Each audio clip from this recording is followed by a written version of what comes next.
Assalamualaikum warahmatullahi wabarakatuh. Nama saya Muhammad Dafa Erlangga dari Prodi Ilmu Komunikasi akan mempresentasikan tentang teori konflik sosial. Di sini anggota kelompoknya ada dua, yaitu saya Muhammad Dafa Erlangga dan Fadel Muhammad Muzaki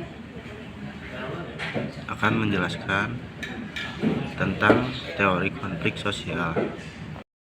Assalamualaikum warahmatullahi wabarakatuh. Perkenalkan, nama saya Fadel Muhammad Muzaki.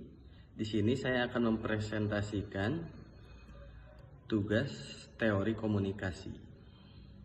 Di sini saya akan mempresentasikan teori konflik sosial.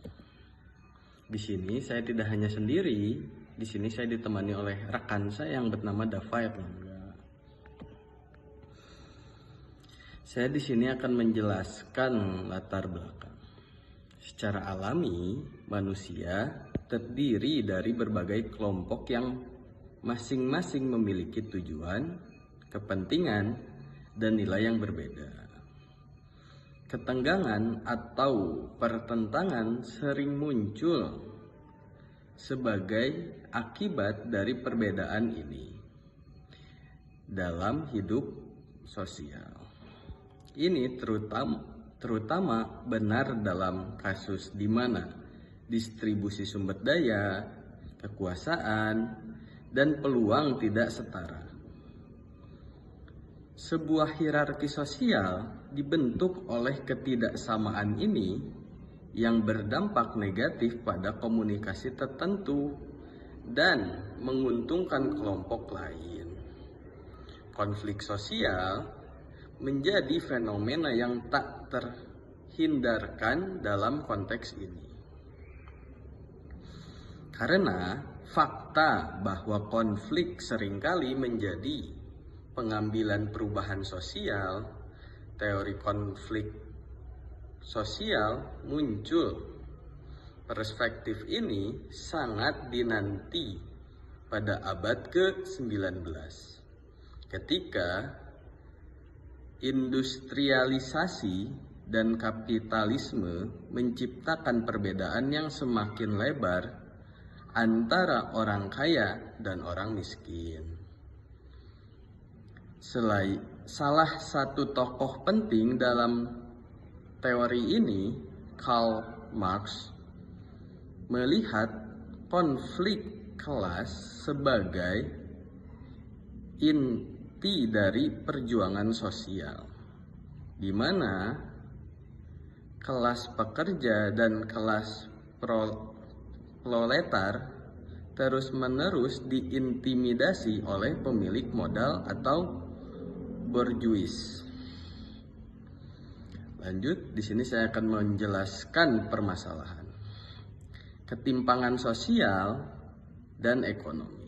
Masalah distribusi sumber daya yang tidak merata menyebabkan kesenjangan antara kelompok kaya dan miskin.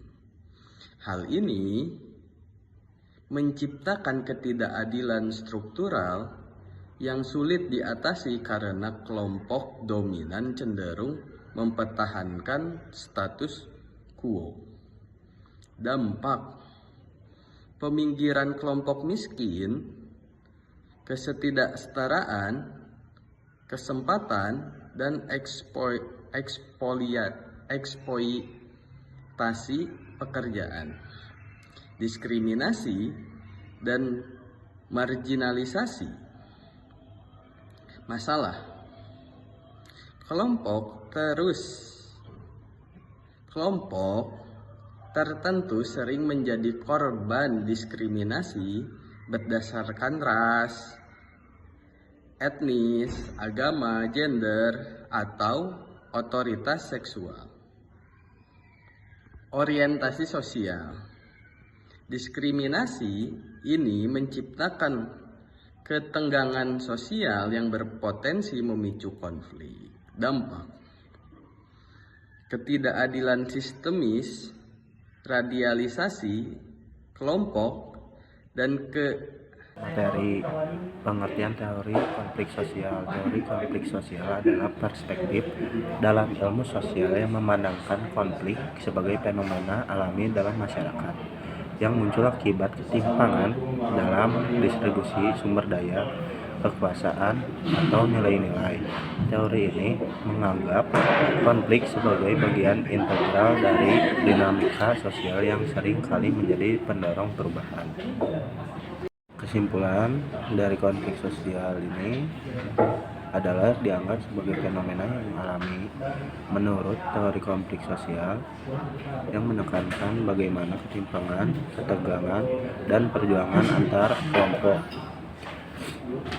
memainkan peran dalam dinamika masyarakat ini, terutama terjadi dalam struktur sosial yang tidak seimbang di mana kelompok dominan cenderung mempertahankan kekuasaan mereka, sementara kelompok sekunder berusaha mengubah situasi. Dalam analisisnya, teori ini menggarisbawahi bahwa sumber utama konflik adalah ketidaksesuaian sumber daya, kekuasaan, dan status. Konflik dapat menjadi katalisator untuk perubahan sosial menuju tantangan yang lebih adil.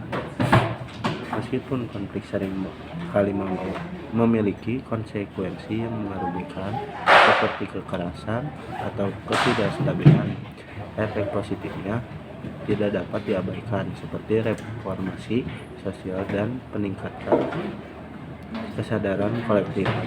Oleh karena itu, teori konflik sosial tidak hanya menjelaskan bagaimana kekuasaan dan ketimpangan bekerja, tetapi juga menawarkan perspektif tentang bagaimana konflik dapat ditangani dan digunakan untuk membangun masyarakat yang lebih adil dan inklusif.